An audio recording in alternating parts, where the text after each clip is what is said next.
नमस्कार.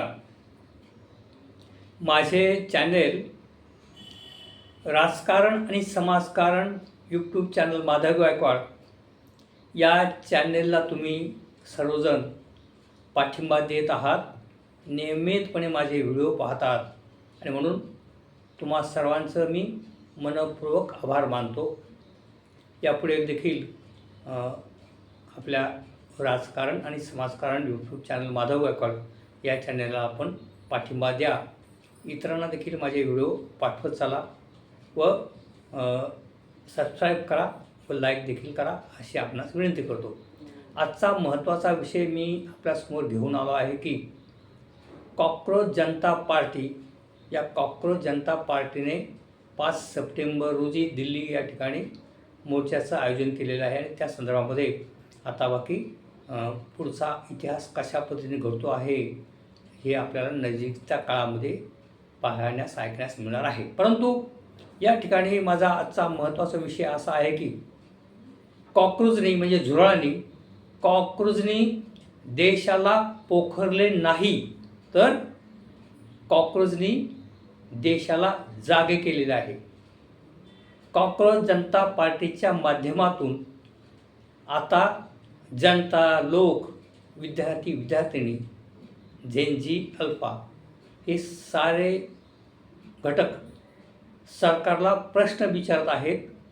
त्यांच्या दरदिवसच्या जीवनमरणाच्या प्रश्नांच्या संदर्भामध्ये लोकांना आता भीती वाटत नाही. लोक बिनधास्तपणे सरकारला त्यांच्या माध्यमातून सवाल करतायत, प्रश्न करतायत. म्हणजे दररोजच्या समस्यांच्या बाबतीमध्ये मग रस्ते असतील, शाळा असतील, हॉस्पिटल असतील, बेरोजगारी असेल, महागाई असेल, शेतकरी, शेतमजूर या सर्वांच्या संदर्भामध्ये अर्थकारण, राजकारण या सर्व क्षेत्रामध्ये आता लोक बाकी सत्तारूढ पक्षाला जाब विचारू लागले, प्रश्न विचारू लागले आहेत. आणि म्हणून या ठिकाणी फक्त म्हणावंसे वाटतं की कॉक्रोचनी देशाला पोखरलं नाही तर कॉक्रोचनी देशाला जागृत केलं आहे. एवढंच नव्हे तर या कॉक्रोचनी म्हणजे या कॉक्रोच जनता पार्टीच्या अभिजित दिपके यांनी भारतामधील राजकारण आणि समाजकारण अक्षरशः ढवळून काढलं आहे. कारण मजाकमध्ये स्थापन झालेली कॉक्रोच जनता पार्टी त्याचे संस्थापक अध्यक्ष अभिजित दिपके यांनी अत्यंत महत्त्वाचा प्रश्न घेतला. नीटच्या संदर्भामध्ये नीटच्या झालेला भ्रष्टाचार, मुलांना झालेला त्रास, पालकांना झालेला त्रास आणि जंतर मंतरवर झालेलं आंदोलन, जंतर मंतरच्या आंदोलनामध्ये पोलिसांनी केलेला प्रचंड लाठीचार, नंतर सरकारने घेतलेली माघार, शिक्षण मंत्र्यांचा राजीनामा या सर्व गोष्टी घडत असतानाच आता बाकी कॉक्रोच जनता पार्टी बाकी देशामध्ये तरुणांची एक मोठी फौज उभी राहताना दिसत आहे. आणि त्यांनी आता आव्हान केलं आहे 5 सप्टेंबरला मोर्चा आयोजित त्यांनी केलेला आहे आणि या संदर्भात आता चर्चा सुरू झालेल्या आहे. आणि म्हणून या ठिकाणी आपल्याला असं म्हणावंसं वाटते की या कॉक्रोच जनता पार्टी व त्यांच्या सर्व टीमनी अभिजित दिपके यांच्या नेतृत्वाखाली आता बाकी संपूर्ण भारतामधील राजकारणाला ढवळून काढले आहे. सत्ताधारी पक्षांना त्यांनी घाम फोडला आहे. किंबहुना विरोधी पक्षाच्या नेत्यांना, विरोधी पक्षाला देखील आता आपले कार्यक्रम आखण्यास सुरुवात त्यांनी केलेली ते देखील जागे झाले आहेत. आणि झेन झी तरुणाईला जागा केला आहे या कॉक्रोच जनता पार्टीने. आणि तरुणाईला आपल्याकडे ओढण्यासाठी आता सत्ताधारी पक्षांची मातृसंस्थेने सुरुवात केली झेन झी बरोबर चर्चा करण्याची, मोहन भागवत यांनी. आणि मग भारतीय जनता पार्टीने मोठा प्रचंड खर्च करून आता ते ठिकठिकाणी या झेन झीनला एकत्रित करून त्यांना त्यांची भूमिका समजावून सांगत आहेत. आणि विरोधी पक्ष देखील आता या झेन झीला जवळ करत आहेत, म्हणजे तरुणाला जवळ करत आहेत. आणि तरुणाईला जवळ करण्याचा प्रयत्न आता विरोधी पक्ष देखील करू लागले आहेत. याचा परिणाम असा झाला आहे की झेन झी म्हणजे तरुणाई, या तरुणाईला कुणी गृहीत धरीत नव्हतं, तरुणाईला कुणी त्यांना मान सन्मान देत नव्हतं. आणि देशाच्या राजकारणामध्ये, अर्थकारणामध्ये, सगळ्या गोष्टीमध्ये तरुणाईचा कुणी सल्ला घेत नव्हतं, तरुणांचा कुणी सल्ला घेत नव्हतं, बेरोजगारांचा कुणी सल्ला घेत नव्हतं. आणि आता बाकी या तरुणाईला, या विद्यार्थ्यांना आणि वयात आलेल्या मुलामुलींना आता बाकी सरकार, आता बाकी विरोधी पक्ष सर्वच जवळ करू लागले आहेत, त्यांच्याशी हितगुज करू लागले आहेत. हा परिणाम केला आहे अभिजित दिपके या मराठवाड्याच्या एका सुपुत्राने. तो बुद्धिवादी आहे, तो अभ्यासू आहे, तो प्रचंड उच्च शिक्षित आहे. आणि त्याने अत्यंत महत्त्वाचे विषय हातात घेतलेत. आता पहा, स्कूल सुधारो आंदोलन किती महत्त्वाचं आंदोलन आहे. आणि या स्कूल सुधारो म्हणजे शाळा सुधारणा, शाळांची अडचणी, शेतकरी, गरीब, शेतमजूर, आदिवासी, दलित, मागासवर्गीय यांची, गरिबांची मुलं या सरकारी शाळांमध्ये शिकतात. आणि सरकारी शाळांची अत्यंत वाईट दुरावस्था संपूर्ण भारतातील सर्वच राज्यांमध्ये आहे. आणि हे प्रश्न त्यांनी लोकांच्या समोर मांडले. त्यामुळे साहजिकच जनतेचा त्यांना पाठिंबा मिळताना दिसत. आणि हे सर्व करत असताना अगदी सुरुवातीपासूनच म्हणजे कॉक्रोच जनता पार्टीची स्थापना झाल्यापासूनच या कॉक्रोच जनता पार्टीला बदनाम करण्यासाठी, अभिजित दिपके यांना बदनाम करण्यासाठी सातत्याने फार मोठा प्रयत्न झाला. म्हणजे गोदी मीडिया म्हणतात की जे प्रचंड मोठे श्रीमंत असे मोठे मोठे चॅनल आहे आणि ते गडगंज त्यांच्याकडे संपत्ती आणि गडगंजचं मोठं त्यांचं नेटवर्क आहे. अशा या मोठ्या मोठ्या विद्वान पत्रकारांनी अभिजित दिपके यांची बदनामी करण्यासाठी, कॉक्रोच जनता पार्टीची बदनामी करण्यासाठी हर तऱ्हेचा प्रयत्न केलेला आहे. आणि पुढे बाकी जनतेचा मोठा प्रतिसाद अभिजित दिपके यांना मिळतो आहे भारतामध्ये संपूर्ण. आणि कॉक्रोच जनता पाठिंबा मिळतो आहे.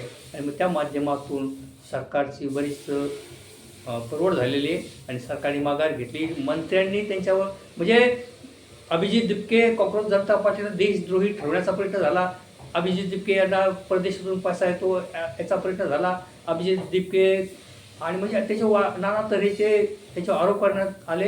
आणि मग अभिजित दिपके कॉक्रोच जनता पार्टीचे कार्यकर्ते देशद्रोही आहेत. त्यांना परदेशातून पाठिंबा मिळतो, परदेशातून त्यांना पैसा येतो. मग त्यांना सरकारने अटक का केली नाही, त्यांच्यावर बॅन का नाही घातलं. आणि मग या अशा देशद्रोह्यांच्याबरोबर प्रत्यक्ष सरकारचे 2-2 मंत्री 2-3 वेळा चर्चा का करतात, त्यांची मागणी का पास करतात. हे सर्व लोकांच्या लक्षात आल्यामुळे आता कॉक्रोच जनता पार्टीने बाकी लोकांच्या गोरगरिबांच्या प्रत्यक्ष जीवनमरणाचे प्रश्न हाती घेतले आहेत. आणि त्यातला महत्त्वाचा प्रश्न म्हणजे शिक्षणाचा प्रश्न. त्या शिक्षणाच्या प्रश्न हातात घेतल्यामुळे आता बाकी सरकारची अडचण झाली. आणि आता त्यांना बाकी जरी म्हणणे अजूनही म्हणण्याचा प्रयत्न करतात मोठे मोठे त्यांचे जे चॅनेलवाले, पत्रकारवाले, ज्याला गोदी मीडिया म्हणतात, किंवा जे भक्त आहेत, जे अंधभक्त आहेत, ते अजूनही त्यांना बदनामी करण्याचा काही कसर सोडत नाहीत. परंतु सरकारने ज्या त्यांच्या मागण्या मान्य केल्या, सरकारने मंत्री त्यांच्याबरोबर बसले आहेत, त्यामुळं ते जे देशद्रोही, परदेशातून पैसा या म्हणण्याला काही आता अर्थ राहिला नाही हे लोकांना आता कळलेलं आहे. तरी देखील अजूनही काही लोक त्यांचा चुका सोडण्याचा प्रयत्न करत आहेत. परंतु या ठिकाणी अत्यंत हुशारीने ही मुलं काम करत आहेत आणि त्यांनी अत्यंत महत्त्वाचे विषय हाती घेतले आहेत.